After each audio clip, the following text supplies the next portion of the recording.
Carta aos Efésios, capítulo 6, versos de 10 a 13. Paulo escreve assim: quanto ao mais, sede fortalecidos no Senhor e na força do seu poder, revesti-vos de toda a armadura de Deus, para poderdes ficar firmes contra as ciladas do diabo. Porque a nossa luta não é contra o sangue e a carne, e sim contra os principados e potestades, contra os dominadores deste mundo tenebroso, contra as forças espirituais do mal nas regiões celestes. Portanto, tomai toda a armadura de Deus, para que possais resistir no dia mau, e depois de terdes vencido tudo, permanecer inabaláveis. Arnold Toynbee, excelentíssimo historiador, disse que a história da humanidade é a história das guerras. Desde que o pecado entrou no mundo, jamais houve um tempo de completa paz. As guerras fazem parte da história humana. Cada acordo de paz se investe ainda mais em armas de destruição. Só no século passado, o mundo foi assolado por duas grandes guerras mundiais. A primeira delas, 1914 a 1918, mais de 30 milhões de pessoas foram ceifadas. Parecia que o mundo aprenderia a lição. Mas em 1939 começa a Segunda Guerra Mundial, que vai até 1945, e mais de 60 milhões de pessoas foram eliminadas cruelmente. Proliferam-se as guerras étnicas, as guerras tribais, as guerras religiosas, as guerras ideológicas. E nós estamos num mundo em pé de guerra. Famílias contra famílias, partidos políticos contra partidos políticos, ideologias contra outras ideologias. Mas hoje eu não vim aqui tratar desse tipo de guerra. Hoje eu quero tratar com você sobre uma guerra mais ampla, mais grave, de consequências mais danosas. Eu quero usar como tema hoje: estamos em guerra. Que tipo de guerra é esta? Que tipo de batalha é esta? Que abrange a todos nós. Nessa peleja não há campo neutro. Nesta peleja não há ninguém dispensado. Quem não é um guerreiro é uma vítima. Não há lado neutro. Quando eu era criança ainda, vi um quadro dependurado na parede de uma igreja. E alguns talvez já viram esse quadro, chamado Quadro dos Dois Caminhos. E naquele quadro, quando observei um pouco mais atentamente, percebi um grave erro. Havia um caminho estreito, sinuoso, íngreme, rumo à glória. Havia outro caminho largo, espaçoso, concorrido por uma multidão. Prazeres, diversões, vícios, festas, excessos. Mas curiosamente no quadro havia um grupo que ainda estava antes dos dois caminhos, como se ainda tivesse que fazer uma opção: qual caminho seguiriam, se o largo ou se o estreito. Você não encontra isso na Bíblia. Ou o homem está no caminho largo, ou o homem está no caminho estreito. Ou ele vive debaixo do governo de Cristo, ou ele está sob a potestade de Satanás. Ou ele está no reino da luz, ou ele vive no império das trevas. Ou Jesus é o Senhor da sua vida, ou ele está debaixo do tacão de Satanás.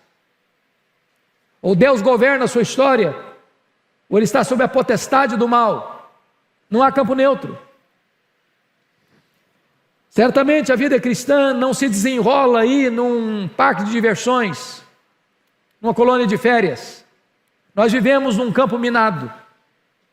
Não apenas a nossa carne milita contra nós, porque a inclinação da carne dá para o mal e a inimizade contra Deus. Não apenas o mundo, esse sistema posto no maligno, cujos valores são outros, diferentes dos valores do reino de Deus, distorcendo a verdade, maquiando a mentira, dourando a pílula, transformando o pecado em algo apetitoso, vantajoso, proveitoso, necessário. Mas temos ainda mais, um inimigo invisível, porém real. Um inimigo que você não pode lutar contra ele com armas carnais, mas você precisa de armas espirituais, poderosas em Deus, para destruir fortalezas e anular sofismas. Todos nós estamos nesta guerra. E hoje eu quero tratar com você exatamente sobre este assunto. No trato desta matéria, há duas coisas que precisamos nos acautelar e termos muito cuidado. Primeiro, é o perigo de subestimar o inimigo. Quando se trata de guerra, não há nada mais perigoso do que você enfrentar um inimigo que você não sabe quem é, não conhece o seu poder, a sua força, a sua estratégia, as suas armas, seu perigo, suas ciladas, suas armadilhas. Há muita gente ainda hoje, irmãos, até dentro das igrejas, que acham que o diabo é um ser mítico, lendário, uma força negativa, que não oferece qualquer risco, que não oferece qualquer perigo, e subestima o inimigo. Alguns dizem que o diabo não passa de uma formiguinha inofensiva, de um leão desdentado, de uma víbora sem veneno. E o apóstolo Paulo nos exorta dizendo que nós não podemos ignorar os desígnios de Satanás. Nós não podemos entrar nessa luta de cara limpa, usando armas carnais. Mas se este é um extremo, e há um outro extremo também muito perigoso. É o perigo de superestimar este inimigo. É o perigo de transformar a vida cristã numa espécie de batalha constante, onde você se esquece de que este inimigo, embora perigoso, real, invisível, espiritual, mas esse inimigo já foi vencido. O Senhor Jesus Cristo triunfou sobre ele na cruz, já arrancou a armadura dele, já o expôs ao fracasso, à derrota, à vergonha, ao opróbrio. Portanto, se nós estivermos com Cristo, na dependência dele, revestidos com o poder do Espírito Santo de Deus, nós entramos nesta batalha vencedores, vitoriosos. Então hoje eu gostaria de olhar com vocês esse texto que acabamos de ler e extrair dele algumas lições para nós. A primeira coisa que eu chamo a atenção é a necessidade de conhecermos a natureza desse inimigo. Por favor, confira comigo o verso 12. Porque a nossa luta não é contra o sangue e a carne. E a primeira coisa que Paulo faz questão de alertar-nos é contra quem não é essa luta. Porque os grandes problemas da humanidade decorrem do fato de que nós fazemos confusão contra quem estamos lutando. Via de regra, nós pensamos que o nosso problema é o outro. Quem mora debaixo do nosso teto, ou mora ao nosso lado, ou até além fronteiras. Onde pessoas acham que precisam ferir o outro, falar mal do outro, desconstruir o outro, realizar um verdadeiro assassinato de reputação para desmantelar a vida do outro. Não é assim nos conflitos internos? Marido e mulher, pais e filhos, irmãos contra irmãos, onde a família vira um campo de guerra, onde a batalha dentro do lar está cada dia mais acesa, Uma das coisas que mais tem me chocado nesses últimos tempos é perceber o aumento explosivo de separação conjugal nesse período pós-pandemia. O conflito que se avoluma, as crises que se agigantam, as brigas que se tornaram mais intensas, e as pessoas não sabem conviver mais, não sabem superar crises mais. E é necessário entendermos isso, irmãos. A nossa luta não é contra pessoas, não é contra carne e sangue. Seu problema não é a sua família, não são os colegas de trabalho, não são os concorrentes dos seus negócios, não é por aí que você vai entender essa batalha. Senão nós vamos declarar guerra contra pessoas, vamos odiar a gente. Estamos vivendo uma época de polarização na nossa nação, famílias em guerra, partidos políticos em guerra, uns contra os outros. E às vezes a gente pensa que é derrotando o outro que nós vamos ganhar essa batalha, e a nossa luta não é contra carne e sangue, não é contra carne e sangue. Mas então, vamos olhar a segunda pergunta: se a nossa luta não é contra carne e sangue, contra quem é a nossa luta? E eu peço que você olhe comigo o verso 11 e o verso 12 para responder isso. Revesti-vos de toda a armadura de Deus, para poderes ficar firmes contra as ciladas do diabo.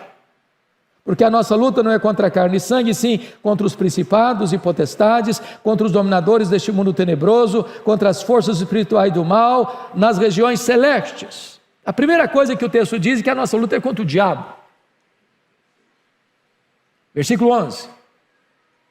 E esse ser é um ser maligno, não é um mito, não é uma lenda, é um anjo caído, que a Bíblia chama de Satanás, diabo, maligno, tentador, assassino, ladrão, Apolion, Abadom, pai da mentira, príncipe da potestade do ar, Deus desse século, leão que ruge, antiga serpente, que veio para roubar, para matar e para destruir. E quando você olha o currículo dele, com os nomes que a Bíblia lhe dá, você percebe que você não pode enfrentá-lo de cara limpa, na força do braço, com estratégias humanas. Se não bastasse isso, o versículo 12 retrata para nós que existe uma corja que o acompanha, os anjos caídos, que estão sob o seu comando.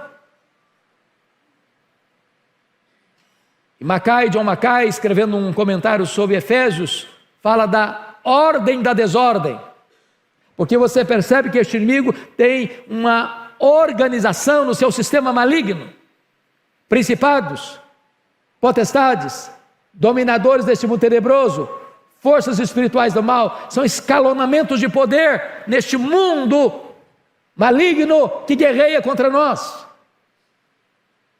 Nas palavras do Dr. Mark Lloyd Jones, na melhor obra que já li sobre batalha espiritual, o combate cristão, ele diz que há demônios e demônios. É por isso que Jesus Cristo disse para os seus apóstolos: esta casta não sai senão com oração e jejum. Há resistências maiores e menores.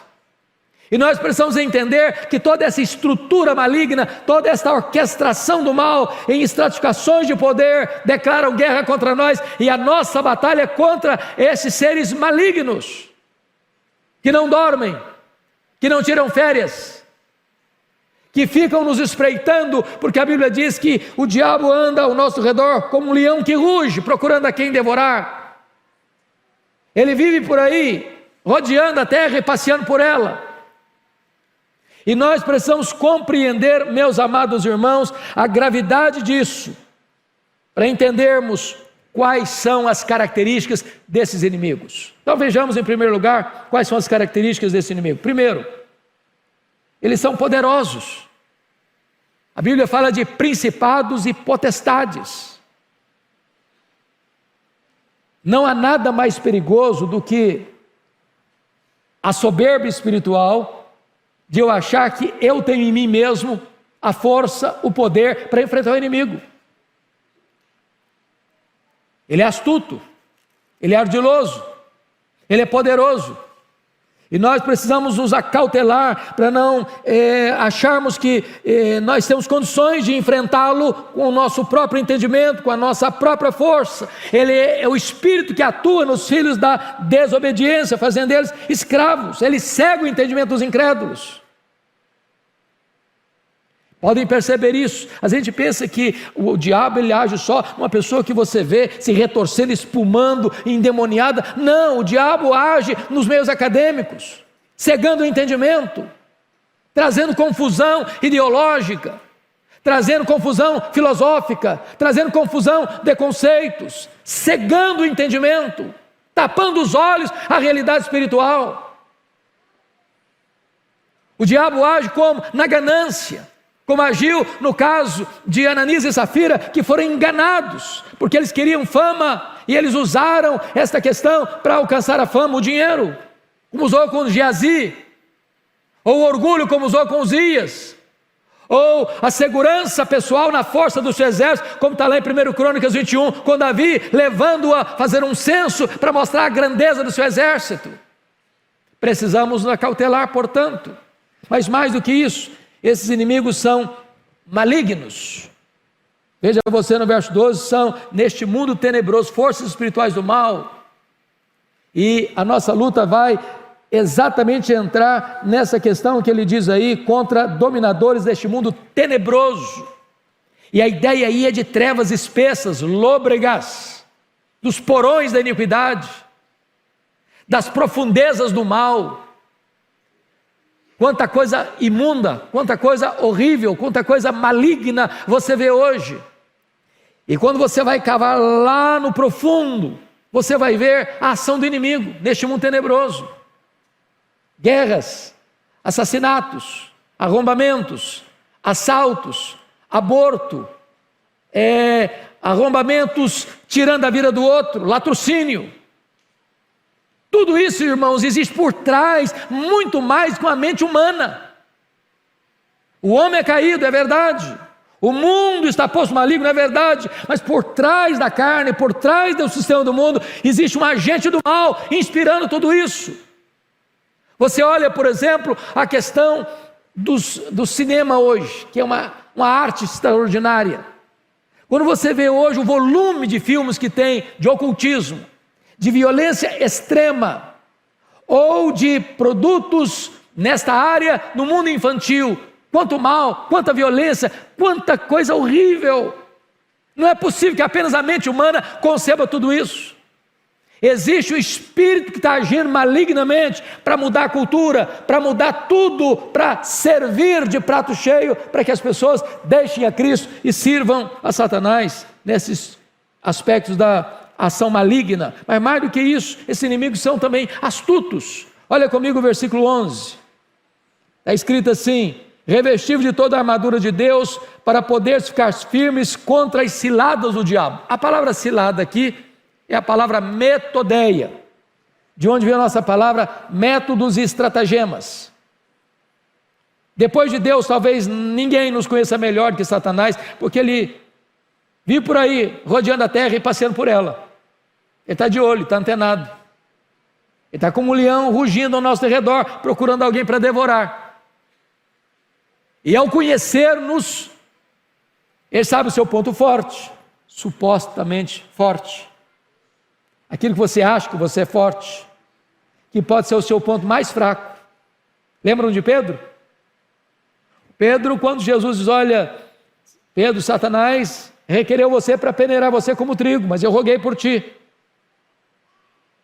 E Jesus havia dito para eles: nesta noite todos vós os escandalizareis comigo, como está escrito, ferirei o pastor e as ovelhas ficarão dispersas. E Pedro: não, Senhor, a corda não rói do meu lado, eu sou um homem forte, eu tenho confiança em mim mesmo, em que todos te abandonem, eu jamais, por ti darei minha vida, irei contigo para a prisão e para a morte.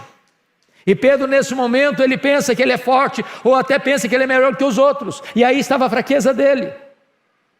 Por isso a Bíblia diz: aquele que pensa está em pé, veja que não caia. Não confie em você, não confie no seu conhecimento, não confie na sua cultura, não confie na sua riqueza, não confie na sua saúde, não confie no seu potencial. Saiba disso, você depende da graça de Deus para ficar de pé. Mas, amados, o inimigo também conhece o nosso chamado ponto fraco. Todos nós temos um calcanhar de Aquiles. Nem todos são tentados na mesma proporção, com as mesmas coisas. Um é tentado na área do sexo, outro é tentado na área do dinheiro, outro é tentado na área da vaidade, da soberba, da arrogância. E ele conhece essas coisas, e ele patrocina o ambiente para que você pise numa casca de banana e caia. Então vigie. Ele tem muitas ciladas. Foi assim que a Bíblia diz com Jesus Cristo. Ele tentou Jesus 40 dias no deserto. 40 dias. Jesus estava com fome, tinha jejuado 40 dias, e ao longo dos 40 dias, Satanás está tentando Jesus. E diz a Bíblia, lá em Lucas 4, que o diabo o abandona e o deixa até momento oportuno. Ele volta à carga, de outra maneira, com outros instrumentos, com outras estratégias, com outros métodos. Então vigie, meu irmão, vigie. Mas mais do que isso, meus amados, precisamos agora não só conhecer esse aspecto, mas conhecer as estratégias dele. Então vamos olhar um pouquinho. Lá em Lucas 11, 21 e 22, diz que este inimigo é chamado de valente, e ele tem uma casa bem guardada, e guarda em segurança todos os seus bens. A pergunta é: quem é esse valente? É o diabo. Quais são os bens que estão nessa casa, que ele guarda com segurança? São todas as pessoas que ainda não foram salvas, não nasceram de novo.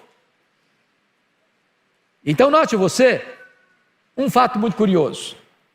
O diabo não precisa usar cilada para pegar quem já é dele, já está na casa dele, guardado em segurança por ele. Então quando você para pensar nisso, você pensa numa linguagem de guerra, você acha que o diabo vai escalar os seus demônios mais perigosos no campo de futebol ou dentro da igreja? Onde você acha que ele vai tentar com mais sutileza? É numa boate? Ou numa reunião de oração? Aqueles que ainda não nasceram de novo estão na casa do valente, guardados em segurança por ele, no império das trevas, debaixo da potestade de Satanás. Então nós precisamos nos acordar para o fato da grande batalha que nós estamos vivendo. Agora notem, o que tipo de cilada ele usa para atingir o povo de Deus? Primeiro, está lá em Mateus 13:19. Ele furta a palavra de Deus semeada no coração. O Senhor Jesus, na parábola do semeador, diz que o semeador saiu a semear. Parte da semente caiu à beira do caminho. Os homens pisaram a semente, e as aves dos céus comeram a semente. E Jesus, interpretando a própria parábola, diz que essa semente, que foi jogada na beira do caminho, que os homens pisaram, que as aves comeram, é quando a palavra é pregada, e o diabo vem e arrebata do coração, e a pessoa não crê. Tem muita gente que acha que o diabo não consegue entrar dentro de um templo evangélico, pois ele entra sim. Ele entra assim. E quanta gente que vem aqui para a igreja, e a palavra entra no ouvido e sai no outro. E quanta gente que frequenta a igreja um ano inteiro, uma década, e nunca foi tocado, e nunca foi convertido. Vem o diabo e arrebata a palavra. É por isso, irmãos, que culto é um momento de luta espiritual. Nós deveríamos orar mais, e depender mais de Deus. Porque se Deus não aplicar a palavra, você entra e sai do mesmo jeito, ou até pior. É por isso que nós precisamos pedir para que Deus, por sua graça, tire a venda dos olhos, tire o tampão dos ouvidos e troque o coração de pedra por um coração de carne, para que as pessoas se humilhem debaixo da poderosa mão de Deus ao ouvirem a palavra de Deus. Mas mais do que isso, o diabo faz mais. Diz a Bíblia lá em Gênesis 3, 1 a 5, que ele coloca dúvidas sobre a palavra de Deus. É isso mesmo que Deus disse.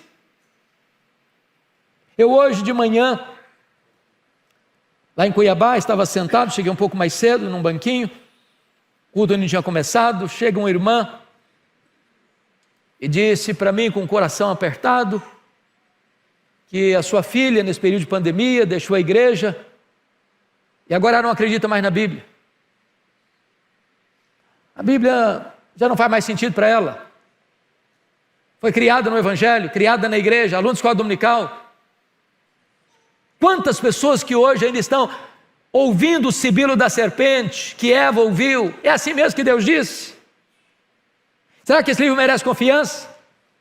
Será que a Bíblia é a palavra de Deus? Será que esse livro é inerrante? Será que esse livro é infalível? Será que esse livro é suficiente? Será que eu ainda posso continuar crendo na Bíblia? Será que não é um livro ultrapassado? Será que não é um livro que precisa ser atualizado? E o diabo está destilando essas dúvidas no coração das pessoas. Nós precisamos nos acautelar, meus irmãos, porque todo desvio da Bíblia é insinuação de Satanás. Ele quer levar você para longe da Bíblia. Ele quer levar você a colocar em dúvida esta eterna e preciosa palavra de Deus. Mas mais do que isso, olha comigo a Escritura. Em terceiro lugar, ele vai gerar insatisfação. Meus irmãos, não tem nada mais perigoso que o diabo fez com Adão e Eva lá no Éden, que eu estou fazendo hoje. A pessoa está insatisfeita com a vida, está insatisfeita com a casa que mora, está insatisfeita com a roupa que veste, está insatisfeita com a comida que come, está insatisfeita com o cônjuge, está insatisfeita com os filhos, está insatisfeita com a igreja, está insatisfeita com a nação. Ela está insatisfeita, e quando você está insatisfeito, um paraíso vira um tormento para você. O jardim do Éden vira um lugar terrivelmente estreito para você. Quando você está insatisfeito, a casa do Pai é um lugar de opressão e não um lugar de mesas fartas para você. Você começa a flertar com o mundo, flertar com o pecado, flertar com as aventuras, flertar com as loucuras, achando que lá está a vida. Ação do maligno. Mas mais, em quarto lugar, diz a Bíblia que o inimigo semeia o joio no meio do trigo. E quando Jesus vai interpretar, diz que os joios são os filhos do maligno. Preste atenção nisso. O diabo tem seus filhos, o diabo tem seus agentes, e às vezes, jeitosamente, ele consegue introduzir dentro da igreja os seus elementos. Parece crente, mas não é. Tem cacuete crente, mas não é. Fala igual crente, mas não é crente. Sabe qual é a diferença do joio?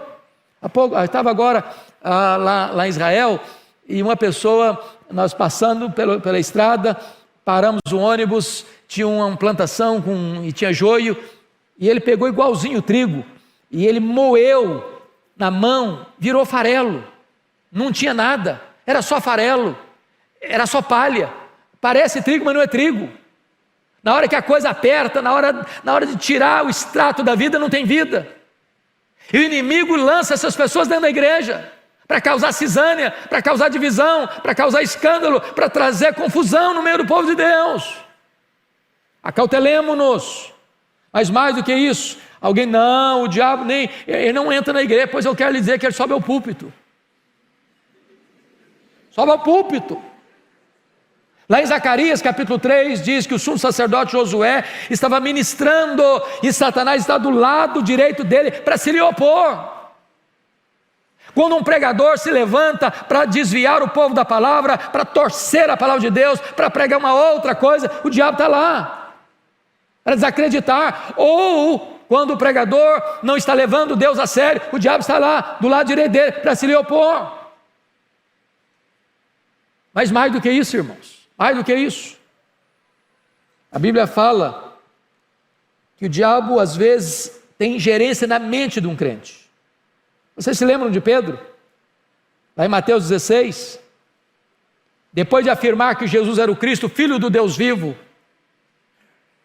Jesus falou para eles que ele tinha que subir para Jerusalém, ser entregue nas mãos dos principais sacerdotes, para ser crucificado, para ressuscitar o terceiro dia, e diz a Bíblia que Pedro chama Jesus à parte e passa a repreender a Jesus. Não, tem misericórdia de ti mesmo, tem compaixão de ti mesmo, isso não pode acontecer. E Jesus arreda Satanás. És para mim causa de tropeço. Jesus não está chamando Pedro de Satanás, não. Jesus não está dizendo que Pedro está endemoniado, não. O que Jesus está dizendo é que Satanás estava tentando introduzir na mente de Pedro ideias que não eram dele, para afastar Jesus da cruz.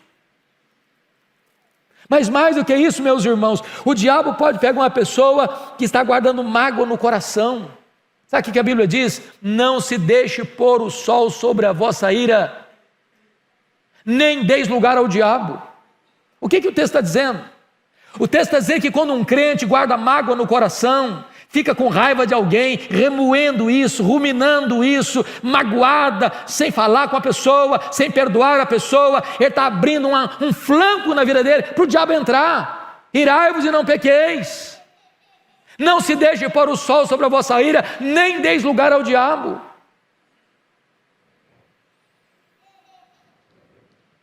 Pois bem, a Bíblia diz que o diabo até se transfigura em anjo de luz. Ele resiste à oração, como resistiu à oração de Daniel. Ele resiste ao avanço da obra missionária, como Paulo testemunha lá em 1 Tessalonicenses 2,18. Ele engana por falsos milagres. Está lá escrito na Bíblia. Em 2 Tessalonicenses 2,9, engana através de falsos milagres. 2 Tessalonicenses 2,9. Tem muito milagre aí, meu irmão, que as pessoas estão aplaudindo e é o diabo que está realizando para enganar as pessoas, para levar as pessoas para longe de Deus. Mais do que isso, o diabo, diz a Bíblia, ele cria falsas doutrinas, espíritos malignos que induzem a falsas doutrinas. E nós precisamos estar atentos a tudo isso, meus irmãos, para não sermos um joguete nas mãos desse inimigo nessa guerra espiritual. Mas eu quero concluir dizendo para vocês que esse inimigo tem duas estratégias que ele usa aqui no texto. A primeira delas é o que nós poderíamos chamar, no versículo 13, de pressão. Portanto, tomai toda a armadura de Deus para que possais resistir no dia mau. Quando o texto diz dia mau, ele está querendo dizer que nem todos os dias são dias maus. Ele está fazendo um contraste. E o que seria um dia mau? Se você pensar em batalha, um general que está comandando um pilotão de guerra, nem sempre ela ataca. Há momento que recuar é estratégico, que refazer a estratégia é necessário, que não dar informação de tudo que se vai acontecer na guerra é fundamental para ganhar. Então tem hora que parece que você está com trégua, a vida está boa demais, só tem alegrias, só tem sucesso, só tem conquista. E aí quando as bênçãos vêm em catadupas, em cachoeiras, você põe, a minha vida está boa demais, para que orar? Não vou mais orar não, hein? Para que ler a Bíblia? Estou ganhando muito dinheiro, tem saúde na minha casa, estou indo de vento em popa. E a pessoa começa a esquecer de Deus. E de repente, vem um ataque frontal, inesperado, repentino, e a sua vida parece que entra num turbilhão de angústia e de dor. É o dia mau. Quando o inimigo, que age de maneira tão sutil e invisível, dá uma ordem lá, chumbo grosso no fulano. Parece que você já acorda atordoado. Nesse dia o carro bate, nesse dia você briga com a esposa, até você chuta o cachorro. A sua vida parece que está de ponta cabeça. É o dia mau. E se você não tiver discernimento, você vai brigar com a sua mulher, você vai brigar com o seu marido, você vai brigar com os seus filhos, você vai brigar com o seu vizinho, você vai brigar com o seu irmão na igreja, você vai achar tudo ruim. Dia mau, é pressão. Mas notem comigo ainda outra estratégia no verso 13. Por favor, confira aí. Portanto, tomai toda a armadura de Deus, para que possais resistir no dia mau, e depois de teres vencido tudo, aí tire férias. É isso daí? Não. Permanecer inabaláveis. Me permita dizer isso, irmãos, não tem hora mais perigosa para você e para mim do que depois de uma grande vitória. A tendência é arriar as armas, afrouxar o cinto e descansar. Depois de uma luta vencida, fique firme, porque outras virão. Outras virão. Perseverança. Mas eu quero concluir mostrando para você, à luz do texto, quais são as armas que nós precisamos usar para vencer essa luta. Em primeiro lugar, no versículo 10 está escrito algo sublime: quanto ao mais sede fortalecidos no Senhor e na força do seu poder. Você e eu precisamos do poder de Deus, do poder que vem do trono de Deus, do braço do Onipotente. Você e eu precisamos ficar bem guardados debaixo das asas do Deus Todo-Poderoso. Eu li certa feita uma ilustração tão simples, mas tão eficaz. Uma sala de escola dominical, uma criança foi perguntada: o que é que você vai fazer se o diabo bater a porta da sua casa? Você vai abrir? A menina respondeu: se eu for à porta e eu ver que é o diabo que está lá, vou abrir não, vou chamar Jesus para atendê-lo. Você não tem força, nem eu. Nós precisamos da força que vem do alto, sermos capacitados com o poder de Deus. Segunda coisa, amados, confira comigo, versículo 11: revesti-vos de toda a armadura de Deus. Toda a armadura de Deus. Tem peça para a cabeça, tem peça para o seu peito, tem peça para o seu braço, tem peça para os seus pés. O seu corpo precisa estar coberto. Mas é curioso que não tem peça para as suas costas. Você precisa vigiar. Vigiar, olhos atentos. Então toda a armadura de Deus. Não entre nessa guerra de cara limpa, não. Nós não podemos ignorar o inimigo. Nós precisamos tomar toda a armadura de Deus. E preste atenção nisso.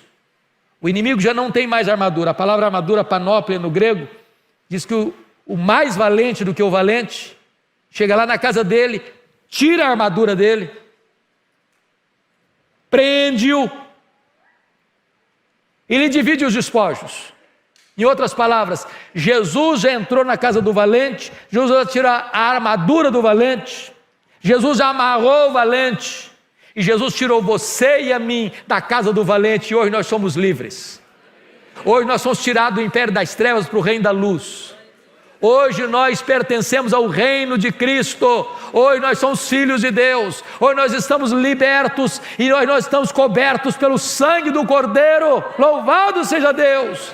E o inimigo não tem armadura, mas você e eu podemos ser tomados e revestidos de toda a armadura de Deus.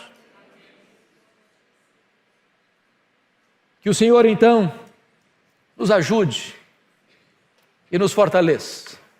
Me permita ilustrar isso. Quando eu estive visitando com um grupo de irmãos aqui do Brasil, a missão Quacis-Abantu, onde aconteceu um grande avivamento na África do Sul. Aquele avivamento começa com uma história muito curiosa, com o pastor Earl Stigin.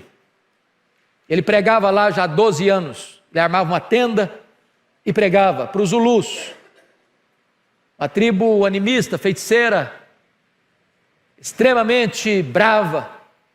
Para você ter uma ideia, quando 2 Zulus entravam em conflito, em guerra pessoal, em briga pessoal, um tinha que matar o outro.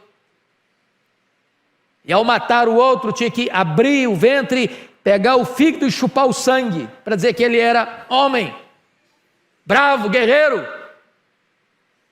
Resultados pífios, 12 anos.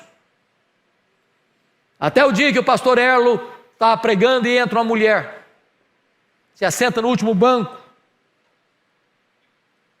Terminado o culto, o pastor vai conversar com ela, e ela pergunta assim: pastor, o senhor pregou hoje que o seu Deus tem todo o poder, é isso mesmo? É isso mesmo que eu preguei. Falei: então eu preciso do seu Deus, porque tem uma filha endemoniada lá em casa, amarrada num tronco, com correntes, com um bicho. Então vai lá na minha casa para minha filha ser liberta. O pastor Erlo disse que naquele dia sentiu um calafrio na espinha. Disse: meu Deus, se não funcionar, o que é que eu vou fazer? Quando ele chegou, o quadro era muito pior. A moça estava igual uma fera selvagem, ensanguentada, furiosa. Ele tentou expulsar os demônios daquela moça, não conseguiu. Ele chamou os missionários da região, não conseguiram. Amarraram a moça, levaram-na para uma fazenda. Ela quebrou tudo por lá e tiveram que devolvê-la no estado pior. E o pastor Erlo tomou a decisão: eu vou embora daqui. Eu não tenho mais autoridade para pregar aqui.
Estou desacreditado aqui.